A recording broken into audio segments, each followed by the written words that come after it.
Olá, ouvintes da Rádio Baruch, do portal baruchnews.com, do YouTube. Estamos começando mais um episódio do Educação em Pauta. Hoje com mais um assunto, um tema muito importante. E para dialogar sobre esse tema, eu tenho aqui o professor Douglas Tufano, que é formado pela USP em Letras e Educação, atuou como professor da rede pública e particular de São Paulo por mais de 30 anos e hoje ministra cursos de redação online para estudantes que vão prestar vestibular e o Enem. E participa aqui da programação da Rádio Baruch com boletins de segunda a sexta em dois momentos, ao meio-dia e às 19 horas. E hoje a gente vai falar sobre um assunto muito importante, que é a leitura e a comunicação digital. Aliado a isso também, uma crise do ensino que a gente está atravessando. Professor Douglas, seja bem-vindo à Baruch, tudo bom? Tudo bem, muito obrigado, Frânia. Vamos conversar mais uma vez, sobre um tema de educação muito importante, não é mesmo? Com certeza, né? E aí a gente vai falar sobre a leitura, a escrita, como é que isso está se refletindo hoje nesse mundo digital, com essa comunicação digital e provocando uma crise de ensino muito grande. Então, eu queria que o senhor já colocasse esse cenário aqui para o nosso espectador. Sim, inclusive eu quero começar lendo uma pesquisa que foi feita, uma estatística que foi feita pelo INAF. INAF é o Indicador de Alfabetismo Funcional. O que é um analfabeto funcional? Vamos entender bem. Existe o analfabeto absoluto, aquele que não consegue ler nada, não sabe ler número, não sabe ler letra. Isso praticamente não existe mais no Brasil. Muito pouquinho, né? Em alguns lugares, assim, poucas pessoas. Mas existem os analfabetos chamados funcionais, que são aqueles que, inclusive, cursaram alguns anos de escola, mas eles têm uma leitura muito baixa, muito rasa. São pessoas que podem ler, por exemplo, a placa de um ônibus, né? Podem ler um preço no supermercado, alguma coisa assim, mas não conseguem ler um jornal, não conseguem entender uma conversa, um diálogo, por exemplo, que nem esse que eu estou apresentando aqui, não conseguem acompanhar esse raciocínio. Então, essas pessoas são chamadas de analfabetas funcionais. Tem um pouco de conhecimento, né, da língua, mas insuficiente para viver no mundo moderno. Bem, vocês poderiam pensar, bom, mas tem gente assim? Infelizmente tem, e não são poucas pessoas. Segundo uma pesquisa feita em 2024, quer dizer, o ano passado, nós temos pessoas entre 15 e 64 anos, né, que é a população adulta, digamos, aquela que estaria em ação, né, de 15 a 64 anos, cerca de 29% da população, né, desse grupo, 29% da população, esse grupo representa quase 30% da população, são analfabetos funcionais. Sabe quanto dá isso, Afrânio? Isso dá cerca de 61 milhões de pessoas. Isso é uma tragédia. Sim. O pior ainda é que a mesma pesquisa revela que entre a faixa de 15 a 29 anos, jovens, né? Jovens de 15 a 29 anos, né, representam cerca de 7 milhões que são analfabetas funcionais em 2024. E o pior é que em 2018, 6 anos antes, essa taxa era menor, era 14%. Agora são 16%. O que quer dizer isso? O problema está se agravando com o tempo. Em vez do Brasil melhorar, nós estamos regredindo. É cada vez maior o número de jovens analfabetos funcionais. Então, isso é uma tremenda crise de qualificação profissional que essas pessoas podem aprender. Não vão conseguir ler um manual de instrução, não vão conseguir ler um aviso que há numa empresa, não vão conseguir fazer um trabalho simples de informática, de usar de computador, não vão poder fazer isso. E, por outro lado, revela um problema sério, Frânio. Isto é, a crise do ensino. Não foi possível ensinar essas pessoas? O que está acontecendo com esse país que não consegue alfabetizar de uma maneira eficiente para que aquilo fique durante alguns anos, mesmo que a pessoa não vá até o fim do curso, ela já tem um pouco de base, né, no ensino fundamental 1. Nem isso está acontecendo. Quer dizer, a situação é muito crítica. Você tocou agora há pouco na questão alfabetização digital, né? Hoje nós falamos disso. O que é isso? É aprender a usar bem a comunicação digital. Sim, isso que nós falamos agora tem a ver com a dificuldade de fazer uma educação digital. Senão, nem a outra educação está sendo providenciada, como é que nós vamos fazer? Percebeu, Frano, que situação complicada que o Brasil está atravessando? É preocupante, né, professor? Muito preocupante, porque isso acaba refletindo. A gente estava até conversando antes de começar a entrevista, que isso reflete muito no mercado de trabalho, nessa faixa dos jovens dos 15 aos 29 anos, e reflete na cidadania também dessas pessoas analfabetas funcionais, e na questão mesmo de formação de futuros profissionais, né? A gente, quando pensa nesse jovem, o que ele vai nos oferecer na próxima, nessa geração, o que ela pode nos oferecer com esse déficit que vem crescendo, né, como o senhor falou, ao longo dos anos. Exatamente. Agora, veja bem, quando eu falo de 15 a 64 anos, são cerca de 60 milhões de pessoas, significa que só essas pessoas mudam uma eleição, né? Elas vão participar da eleição, elas vão poder votar, lógico que vão. O problema começa aí. Isto é, que nível de informação que essa pessoa pode ter acesso? Mal ela consegue compreender um artigo de jornal, se é que vai compreender, nem vai compreender direito, vai compreender um debate na televisão, na internet, vai poder ler um texto um pouco mais elaborado? Não vai. Esse é o problema. Está se formando na sociedade brasileira um grupo muito grande, muito representativo de pessoas que vão exercer muito mal a sua cidadania. E outra coisa, serão pessoas que, né, serão facilmente manipuladas, facilmente enganadas, inclusive, né, por jogo de palavras, por pessoas que se aproveitam dessa má formação das pessoas para poder enganá-las. Então, a questão do ensino, da leitura, isso não é apenas um problema escolar, isso é um problema social. A gente não ensina um jovem a ler e escrever apenas para ele passar de ano e ter o diploma, não é para isso. A aprendizagem de leitura e escrita é fundamental para a vida como cidadão, para a vida como uma pessoa que participa da vida social, que sabe ouvir, que sabe responder, que sabe dialogar. É isso que está em crise, né? Muita gente associa ler e escrever com escola. Não, a escola é só o primeiro passo para isso. A pessoa vai continuar aprendendo o resto da vida, se ela tiver base, se ela tiver uma base que lhe dê oportunidade de continuar aprendendo, porque a gente nunca termina de aprender. Agora, do jeito que nós estamos, as pessoas se comunicam muito mal por escrito, se comunicam mal falando, não entendem direito, então não é difícil a pessoa ser enganada.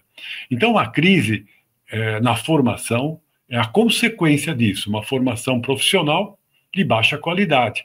Que tipo de serviço essa pessoa pode realmente fazer? Agora, por outro lado, revela um problema escolar brasileiro, revela uma crise de ensino. Porque o que está acontecendo? Que mesmo quem passa aí vários anos na escola não consegue aprender bem, não consegue se desenvolver. Então aqui nós temos dois problemas diferentes. Primeiro, é preciso analisar como se dá esse processo de leitura e escrita nas escolas. O que está acontecendo? Nós vemos que muitas vezes os alunos acabam, bem ou mal, né, passando de um ano para o outro, sem praticamente condições de leitura. Eu trabalho já há muitos anos, né, com alunos de ensino médio, preparando para o vestibular, trabalhando com redação, com leitura. E eu vejo isso. Alunos que estão no final do ensino médio, na faixa dos 17, 18 anos. É essa faixa que eu falei agora aqui, dos 15 aos 29, né? Eles estão aí dentro dessa faixa. E com muita dificuldade de leitura. Muita dificuldade de leitura. E não é leitura difícil, hein? São textos de revista, textos de jornal. Ora, a leitura é a base. Se você não consegue ler bem, não ter um bom vocabulário, não ter fluência de leitura, como é que você vai escrever? A pessoa, Exatamente, né? a pessoa não tem nem condições de avaliar o nível do que ela está escrevendo. Ela nem consegue fazer uma autoavaliação, uma autocrítica, porque ela não tem a possibilidade de parar e pensar, não, isso aqui não está bem, isso aqui está confuso, eu preciso melhorar o meu português. Não dá isso. Então, nós estamos falando de jovens que estão indo para a faculdade. E, bem ou mal, Afrânio, eles estão indo para a faculdade. Estão indo nessa condição, como leitores muito ruins. Por isso que, nos cursos, nos vestibulares mais disputados, mais difíceis, né? Como aqui em São Paulo, por exemplo, a FUVEST, a Unicamp, né? A Unesp, que são vestibulares que exigem mais, a maioria dos alunos não consegue, tem muita dificuldade. Não é que o exame seja absurdamente difícil, é que o nível está absurdamente baixo. Então, o problema de leitura e escrita, ele tem uma, digamos assim, ele vai excluindo as pessoas do mercado de trabalho melhor, ele vai, de certa maneira, marginalizando as pessoas. São como paredes, né? Paredes na frente das pessoas.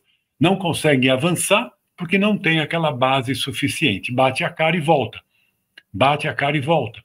Quer dizer, há quantos anos nós estamos falando isso e, ao mesmo tempo, estamos vendo naqueles testes internacionais em que se mede a capacidade de leitura, escrita dos alunos do ensino médio, por exemplo, nós estamos sempre entre 60 países, estamos quase sempre entre os 5 últimos.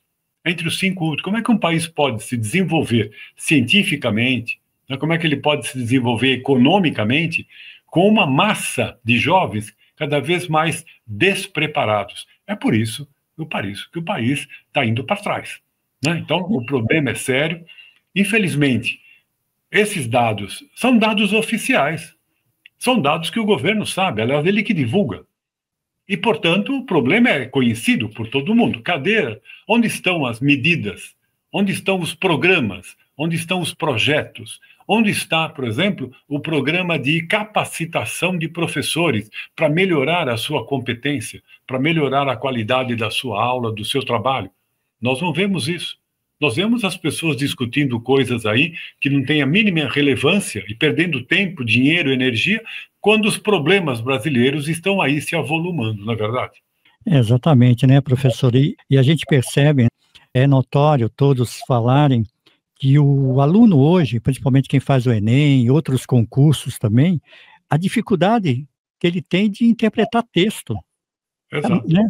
E aí ele perde o senso crítico, como o senhor falou, o que É, é muito complicada essa situação. E aí a gente, se depara hoje com essa comunicação digital, onde o jovem está, no digital, que a comunicação, mudou um pouco aquela exato. leitura e aquela escrita que a gente habitualmente tinha, no digital, como lemos hoje, como o jovem escreve hoje, a gente percebe essa dificuldade.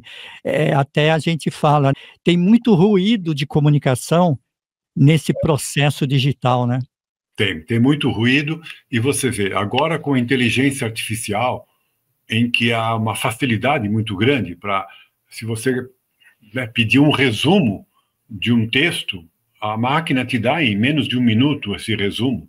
Mas não foi você que fez o resumo, foi a máquina.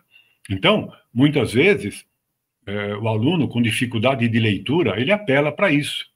Primeiro, por comodismo. Segundo, porque ele começa a perceber que ele não é capaz de fazer aquele resumo. Então, a máquina faz para ele. Eu já vi resumos, até são bem feitos, resumos bem feitos, mas não é isso que nós queremos, que a máquina faça tudo. Ela pode ajudar? Pode, mas ela tem que ser comandada. Isto é você que tem que estar no controle e não ficar se subordinando a isso. Então, a comunicação de muita gente, não só do jovem, mas de muita gente em geral, por escrito, é muito ruim. E eu tô falando, inclusive, é muito fraca essa comunicação, eu não estou falando só, estou falando de gente que tem faculdade, gente que acabou uma faculdade, gente que tem formação superior. Só que o nível hoje da formação superior no Brasil é muito baixo. Né? Muito baixo. Então a gente compara com o nível daqueles países que estão em primeiros lugares naqueles concursos internacionais, concurso não, naquelas provas internacionais, a gente vê a diferença brutal. Muitos e muitos alunos nossos, né, que tentam fazer o intercâmbio, não conseguem acompanhar, não têm o mesmo nível de conhecimento, o mesmo nível de expressão. Por exemplo, né, fazer uma apresentação de um tema, fazer uma projeção, um comentário, né, para fazer uma participação num debate. É uma coisa muito, muito básica, muito primitiva, eu diria. Não conseguem se expressar. Por isso, inclusive, algumas faculdades já estão começando a fazer um exame oral, né, uma entrevista. O aluno passa na fase eliminatória, lá dos testes e tal, aí ela vai para uma outra fase, que é uma fase de entrevista. Fica lá um grupinho de alunos organizados ali com o mediador. Eles não vão fazer uma prova, não é uma prova oral, é algumas perguntas, algumas colocações para os alunos expressarem, falarem por que você quer fazer esse curso, quais são as suas expectativas, isso, aquilo, para ver se o aluno é capaz de ter uma expressão oral. E muitas vezes eles se atrapalham, não conseguem, ficam correndo atrás de alguém, como é que eu faço, como é que eu não falo. Veja, já tem 12 anos de escolaridade, né? Todo o ensino fundamental, mais 3 anos de ensino médio. O que está acontecendo também com a escola, em que os alunos não desenvolvem essa habilidade de expressão?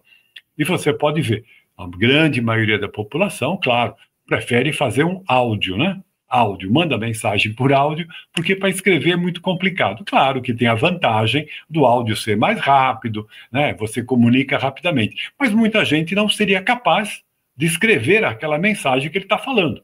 Não seria capaz, se atrapalha todo. Então, nós estamos sim tendo. Agora falei educação digital, tudo bem, é importante, claro que é importante, é fundamental para a nossa época, né? Mas é só no digital? Né? Não tem a outra possibilidade? Que nem, por exemplo, nós estamos fazendo aqui agora, estamos conversando, estamos trocando ideias.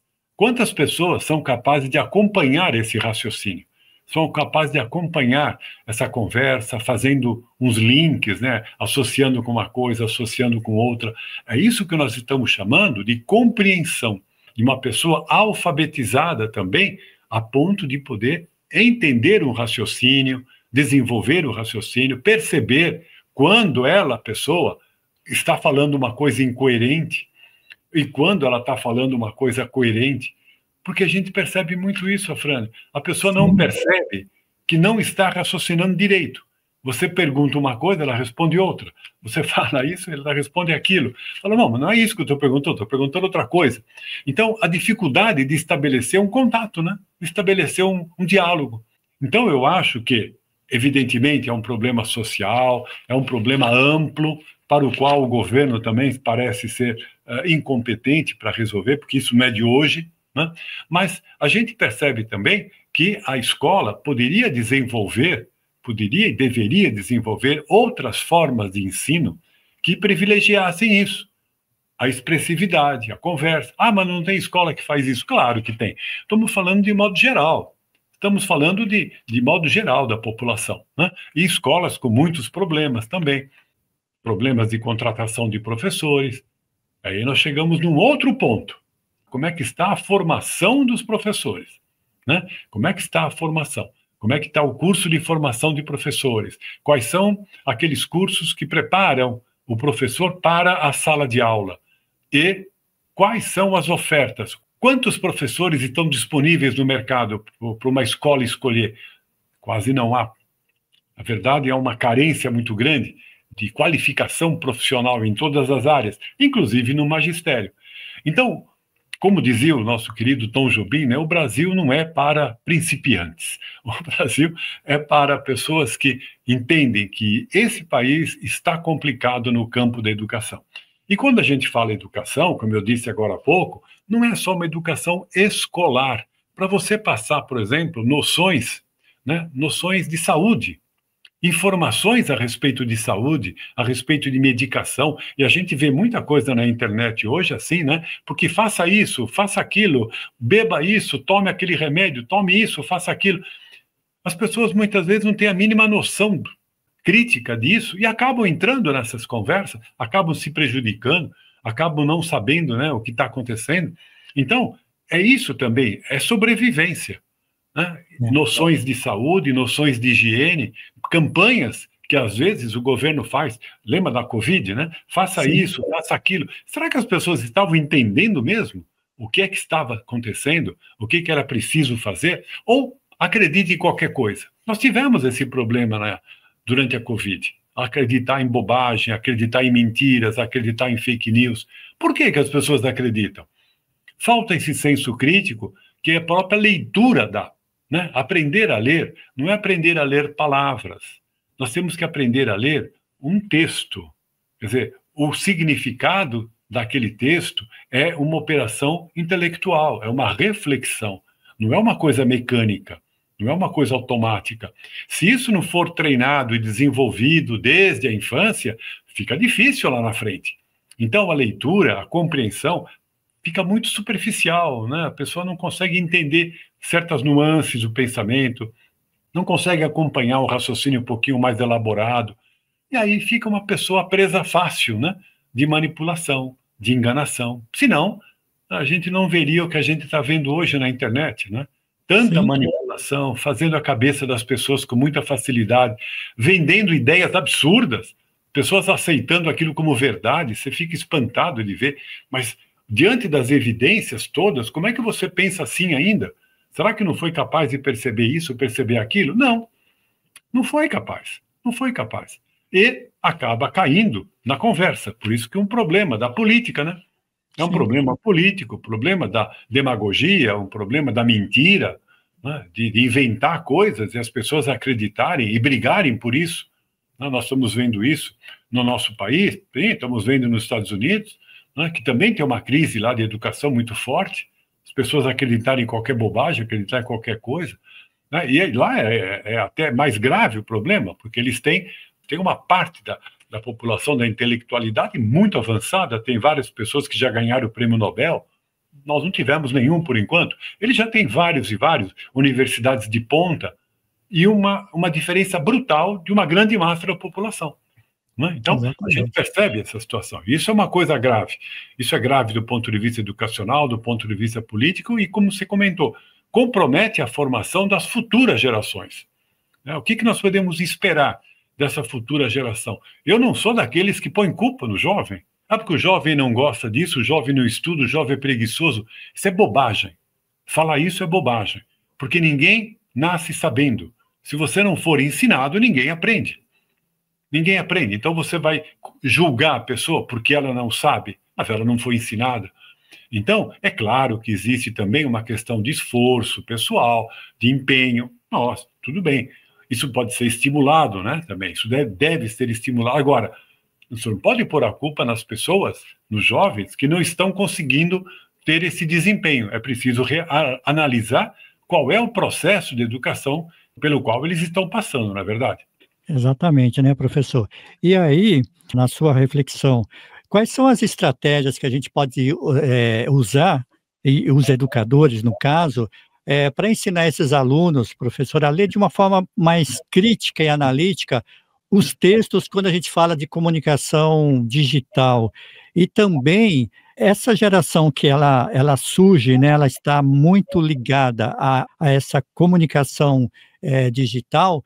Como é que a gente pode incentivá-la? Como é que a gente pode incentivar ela a redescobrir o prazer da leitura aprofundada? Porque a gente sabe que tudo na internet é aquela coisa superficial, né. É. Na verdade, então, a gente pode falar o seguinte: a leitura, aprender a ler, aprender a escrever bem, é um processo. Isso não acontece de uma hora para outra. Hoje eu vejo com prazer, eu visito muito escolas, eu vejo com alegria o Fundamental 1. O que é o Fundamental 1? É do primeiro ao quinto ano. É a base, né? Do primeiro ao quinto ano. Eu vejo muitos professores fazendo um bom trabalho, se esforçando, levando livros para a sala de aula, fazendo as crianças lerem em voz alta. Você sabe que isso é um treino muito importante, Afrânio, ler em voz alta. Por aí, a gente começa a avaliar se a criança está conseguindo fazer a pontuação necessária, se ela tem ritmo, né? Porque às vezes você lê a frase de uma certa maneira, muda completamente o sentido dela.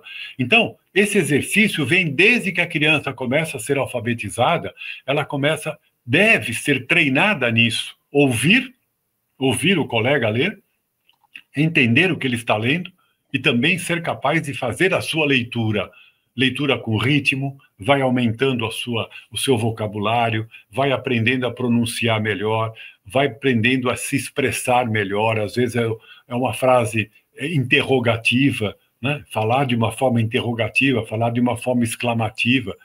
Isso é básico, mas é isso que precisa começar. Aprender a ler os sinais de pontuação, entendeu? É isso que muita gente não consegue mais ler. Quer dizer, lê assim, lê as letras, né? Ou lê as palavras, mas não lê a frase inteira. Não consegue ter uma visão de conjunto. Se a pessoa acabou de ler uma frase, você pergunta, mas me explica o que você leu. Ela volta para ler, lê de novo, porque ela não pegou o sentido. Ela só leu as palavras. Isso é um problema. Eu diria até, os pais podem ajudar nisso.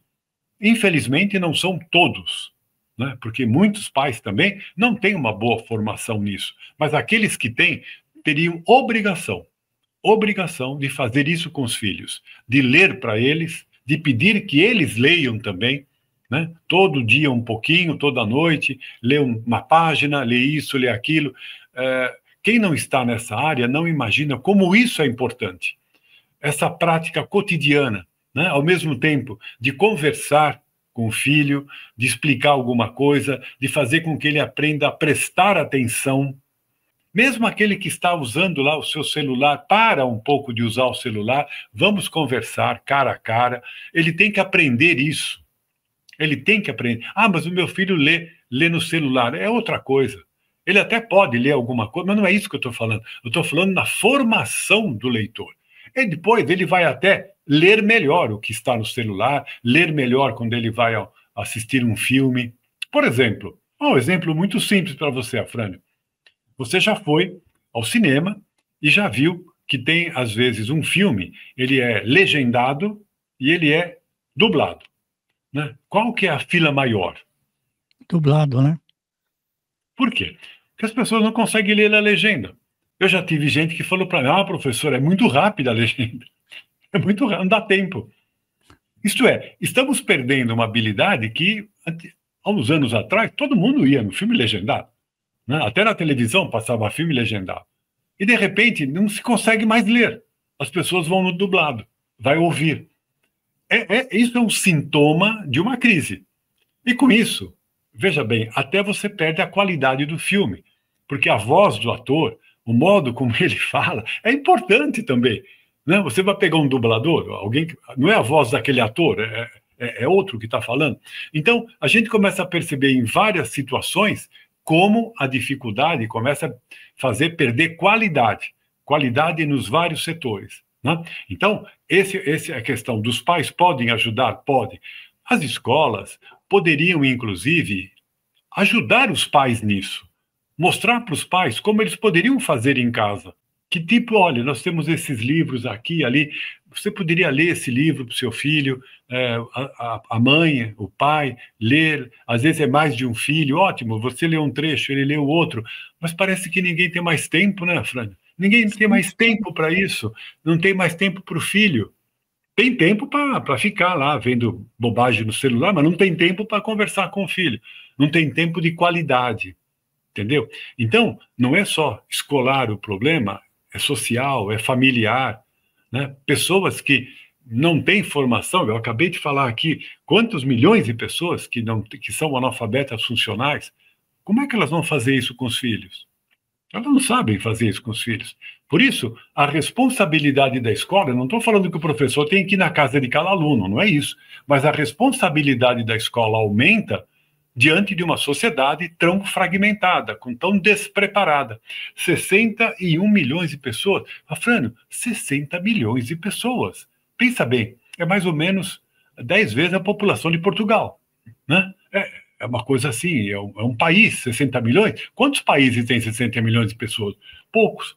E, no entanto, nós temos essa massa humana mais concentrada no Centro-Oeste, mais concentrada no Nordeste, no Norte, mas isso não significa que no Sul, Sudeste também não haja pessoas assim. Sim, há. Então, não é culpa das pessoas. Não é culpa. A pessoa não aprendeu a ler bem, não ensinou. Não é culpa delas. Eu insisto muito bater muito nessa tecla. Não se pode culpar o povo, não se pode culpar as pessoas pelas falhas do governo.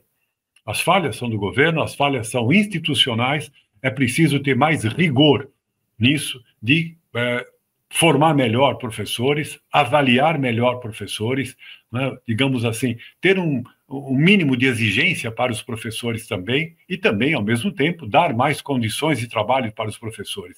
Não é um problema que se resolve com isto ou aquilo, é todo um conjunto de situação que tem que ser enfrentado. Infelizmente, nós não vemos esses projetos nacionais. Existem projetos num estado, numa cidade, né, que se destacam, tal. Na verdade, se destacam pelo trabalho, às vezes, de algumas pessoas, né, trabalhos individuais, não porque há um processo mais amplo. E por isso, sobe e desce, né, sobe e desce a questão do nível no Brasil, em alguns lugares. Em outros, permanece muito baixa. Por exemplo, estava dando um exemplo aqui para os meus alunos, né? Saiu uma matéria no jornal a respeito de doação de órgãos no Brasil. Doação de órgãos, né? Houve um problema lá com o Faustão, fez o transplante, negócio de fila, enfim, uma polêmica. Tá bom. Quantas pessoas são capazes de entender como é esse processo? O que é esse processo? Quais são os mecanismos que devem ser usados para fazer uma captação de órgãos e depois fazer uma doação? Qual é a estratégia para você andar pelo Brasil para levar um órgão aqui, um órgão ali, sabendo que esses órgãos têm uma sobrevida pequena? Como é que é isso? Será que as pessoas sabem? Será que elas sabem, inclusive, que é direito delas pedir isso, exigir isso? Está na Constituição. Todo mundo tem direito, iguais, né? Mas algumas têm, outras não têm. Então nós temos uma fila de 60 mil pessoas esperando um órgão. O ano passado, mais de 1.000 e tantas crianças morreram, tantas crianças, inclusive, morreram, por falta de uma estratégia nisso, né? De captação de órgão, por falta de informação. Como é que eu sei que isso tem que fazer assim, tem que fazer assado? Você percebe? Nós falamos agora há pouco da Covid. Estamos falando agora de um problema de doação de órgãos, que envolve o quê? Envolve vidas, pessoas que morrem por causa disso. Se tivesse um pouco mais de informação, se as escolas formassem melhor, se houvesse mais comunicação efetiva por parte das instituições. Quando a gente fala em educação, as pessoas têm uma visão muito estreita. Elas imaginam que é para a escola, para passar de ano, para passar no vestibular. Isso é matéria de salvação, é matéria de qualidade de vida, de sobrevivência. Nem entende o que o médico está falando, não entende a instrução que foi dada para tomar remédio. É isso que é básico. Não sabe nem quais são, como é que se deve tratar uma criança que acabou de nascer, os primeiros cuidados, etc. Tudo isso é educação, gente. Tudo isso. Educação não é ir para a escola apenas. Eu diria que lá é escolarização. Educação é muito mais amplo. Então, são vários agentes que educam a sociedade. A escola é uma delas. Talvez seja a mais importante, porque ela é a base para você continuar sendo educado e aprender mais à frente o que você precisa para sobreviver, né? Nós temos uma visão muito redutora do problema da educação, transformando tudo em escola. É o caso que nós comentamos agora da leitura, da impressão que o único lugar que você tem que ler é na escola. Leu na escola, tá bom, já não precisa ler mais. Por isso, muitas vezes, eu conversando com pais, com mães, né, pergunto para eles, vocês gostam de ler? Ah, professor, eu lia muito quando estava na escola. Quer dizer que a senhora saiu da escola, nunca mais abriu um livro. O senhor lia, nunca mais só abriu um livro. Percebe como associa leitura com escola? Não, a escola é só o primeiro momento. Depois você continua a sua vida como leitor, né? Para escrever, não é para tornar-se o escritor, não é isso. É para ter comunicação, desenvolver a sua linguagem, ler, né? Ler, não só ler jornal, mas ler uma coisa mais elaborada. Porque quanto menos a pessoa lê, pior ela lê. Ela vai caindo para trás. E quanto mais você lê e treina e reflete, melhor você vai lendo. Isso é um processo. A gente vai fazendo isso ao longo da vida toda, né? E não ficar se refugiando aí, né, só no visual, no joguinho, no filme, nisso, naquilo. É preciso desenvolver a capacidade de reflexão, de raciocínio. Senão, as pessoas vão perdendo essa capacidade de entender o outro. Por isso que muita gente não consegue acompanhar um debate, né, Fran? Não consegue acompanhar uma conversa. Passam 5 minutos, já está chato. Ah, está muito chato isso. Por quê? Porque não está entendendo. É simples. Não está entendendo a conversa. Mesma coisa da leitura. sim. lê uma página, duas, não consegue entender nada, o que ela vai falar? Ah, esse livro é muito chato. Claro, ela não sabe ler. Então, eu, de novo, não culpo as pessoas, né? Isso não é culpa das pessoas. É preciso que elas sejam instruídas, sejam educadas. É um problema institucional grave e que o Brasil, infelizmente, há muitos anos não está conseguindo resolver bem. Nem sei se tem muita vontade para resolver também. Exatamente, né, professor? E aí a gente percebe também na escrita a dificuldade que as pessoas têm, que os alunos hoje, de fazer aquela articulação de ideias que a gente aprendeu, né? Quer dizer, pelo menos no meu tempo, era aquela composição, então era introdução, desenvolvimento do tema, com argumentos, ou uma descrição, e aí a conclusão. Hoje, o aluno tem muita dificuldade de introduzir um assunto, escrever introdução, depois desenvolver o assunto com argumentos, com contra-argumentos, né, contrapontos e tudo, e fazer a conclusão. Esse processo que você falou agora, que é o processo de reflexão, né, não é nada diferente do que hoje se pede no vestibular. Muita gente acha aquilo muito difícil. Não é difícil. Hoje o vestibular, a parte de redação, ela está muito fácil. Inclusive, todas as faculdades dão 1, 2 ou 3 textos, pequenos às vezes, que é para dar as informações que o aluno precisa para pôr na redação. São chamados textos de apoio. Veja, apoio. Sim, Não é tem para uma atrapalhar, base. é para apoiar, é para ajudar. Agora, se o aluno não é capaz de ler bem aquilo, ele não aproveita. Ele não aproveita. Então, não era assim no passado. Eu sou do tempo ainda em que, quando caía a redação, era uma frase, uma palavra para você escrever sobre aquilo. Agora não. Se for fazer isso, você vai ter 90% de zero, né, de pessoas que não vão fazer nada. Então, agora não. Tem o texto, tem informação. Olha, você vai fazer assim, usa isso aqui, usa aquilo, tal. Está muito bem marcado o processo, o caminho. E mesmo assim, nós temos muita dificuldade. Muita dificuldade. Então, estamos, de fato, nesse sentido, regredindo, né, na capacidade de leitura. Os tempos mudaram, nós temos outros recursos, temos vários outros recursos, vários bons recursos, inclusive na internet, para a gente ter acesso a informações, para ter acesso a tantas outras coisas. Será que não vamos aprender a usar isso bem? Não estamos usando bem ainda, não estamos. Isso está entrando na escola, na maior parte das vezes, meio aos trancos e barrancos. Isto é, não está sendo feito um trabalho mais sistemático de educação digital, ensinar a usar a internet, ensinar a usar esses recursos digitais, ensinar a usar, não treinar. Não é treinar, não é uma coisa automática e mecânica. Ensinar a usar, a tirar bom proveito disso. Né? Em tirar bom proveito, porque isso vai acompanhar a vida da pessoa pela vida afora, pelos anos afora. Então, ela precisa aprender a usar. E ao aprender a usar, ela se desenvolve. Ela tem mais qualificação intelectual, qualificação depois profissional. Isso vai melhorar a vida dela. Isso vai fazer com que ela tenha mais condições de escolher melhor as suas opções de vida, de fazer decisões mais ponderadas na vida. Né? Isso vai melhorar em tudo. Olha, particularmente aqui, Afrânio, eu digo para você, né? Eu acho que o Brasil, né, a internet devia ser gratuita.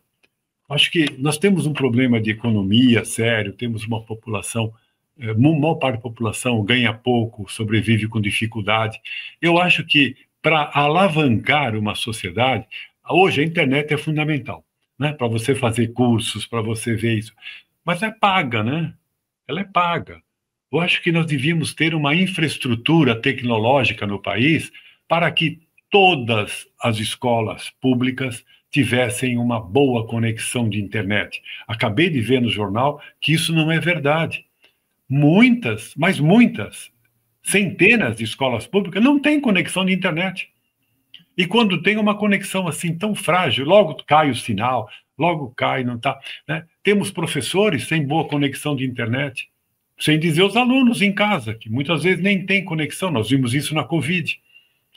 Então, se o Brasil não investir nessa infraestrutura tecnológica, vai cobrar ainda a internet, muita gente vai ter que comprar um celular muito simplesinho, não tem como aplicativos que podem ser usados ali.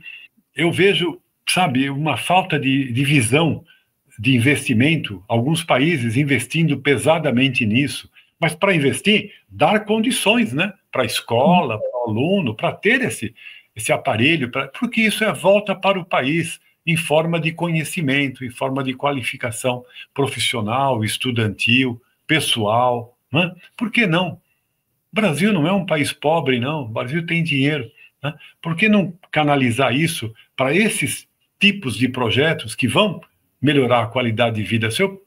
Não sei, se eu perguntar para uma pessoa, um candidato aí disso, daquilo, para presidente, para governador, me fala aí, você ficou tantos anos no poder, me fala pelo menos 5 coisas que vocês fizeram e que melhoraram muito a qualidade de vida da maioria da população. Eu duvido quem dê. Eu duvido quem fale. Não tem. Né? Quer dizer, ficou aqui, ficou ali, fez isso, fez aquilo, mas a vida das pessoas melhorou. Melhorou de fato. Quando eu estou falando melhorou, é a população toda, não um grupinho, né? Mas todo mundo melhorou.